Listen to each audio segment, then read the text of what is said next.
En sus tiempos, fue el fundador del Cártel de Sinaloa, que tiene hoy como líder al archifamoso y multimillonario Joaquín Guzmán, el Chapo, al que 10.000 soldados buscan luego que escapó de una prisión mexicana de alta seguridad. Antes, en sus comienzos, el Güero supo trabajar para el fundador del Cártel de Guadalajara, Miguel Ángel Félix Gallardo, el capo de capos, como lo señalan los corridos mexicanos como el que acompaña esta nota. El Güero estaba casado con una hermosa joven, Guadalupe Leguía, y tenía 2 hijos de 4 y 5 años.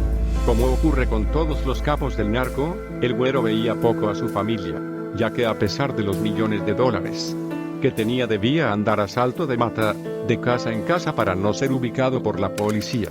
Fue en esas ausencias que el esposo de su hermana, el venezolano Rafael Clavel, alias Buen Mozo, comenzó a seducir a Guadalupe. La esposa del narco se enamoró de Clavel y un mal día sacó varios millones de dólares de la cuenta personal del narco y huyó con Clavel y con sus 2 hijos. El Güero estalló en ira y rompió todo en una de sus casas, pero ni se imaginaba en qué iba a terminar esa historia ni que la traición de su esposa marcaría un antes y un después en la peripecia del narcotráfico mexicano. En determinado momento, estando en un hotel en Estados Unidos, Clavel dejó los arrumacos de lado y, sin decir agua va, degolló a Guadalupe. Luego metió su cabeza en un recipiente con hielo y se lo envió por correo al Güero. Clavel viajó con los 2 hijos de Guadalupe a Venezuela y los arrojó, primero a uno, luego al otro, desde lo alto de un puente conocido como el Viaducto. Y los filmó mientras los nenes caían y se reventaban contra el asfalto. Luego envió la grabación a El Güero, que enloqueció de dolor. Expertos en el tema del narco llegaron a la conclusión de que Clavel era un sicario al que Félix Gallardo envió luego de comprobar que El Güero le había robado 300 kilos de cocaína. Fue la primera vez que un narco se metía de esa forma con la familia de otro y la de Guadalupe fue la primera decapitación, una atrocidad que hoy es moneda común en México y de las que hay registros en el tétrico blog del narco. El Güero le devolvió sangre por sangre. Mató a 9 integrantes de la familia de los Arellano, al abogado de Clavel y a 3 hijos del sicario. Clavel, en tanto, fue degollado en la cárcel donde estaba, supuestamente por orden del Güero. Esta historia es una de las tantas que aparecen reflejadas en 2 libros del ex investigador privado Don Winslow, El poder del perro y Cártel. Winslow reviste la historia del narcotráfico en México con personajes de ficción pero basado en la realidad.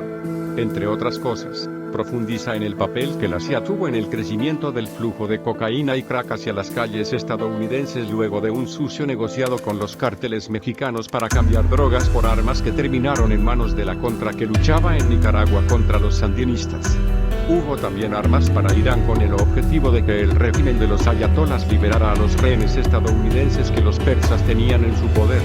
El relato de Winslow es crudo, directo y con los detalles a los que pudo acceder luego de entrevistarse con capos del narco, sicarios, pasadores de drogas, funcionarios corruptos y gobernantes de aquella época, fines de los 80 y comienzos de los 90, en que los narcotraficantes mexicanos empezaron a desplazar a los colombianos en el gran negocio de la cocaína y la heroína. La lectura de estos 2 libros, a pesar de su ropaje de ficción, ayuda a comprender un poco mejor el crecimiento del crimen organizado que llegó a comprar elecciones, asesinar futuros presidentes e incidir, por tanto, en la institucionalidad de al menos 2 naciones. Alguna vez escribí sobre este episodio pero va de nuevo, en un simposio de los tantos que se hacen entre policías antidrogas. El director nacional de la policía uruguaya le preguntó a su par colombiano cómo había ocurrido que los cárteles de la droga tuvieran tanto poder en ese país caribeño. El colombiano le respondió con una pregunta, ¿y cómo es la cosa en Uruguay?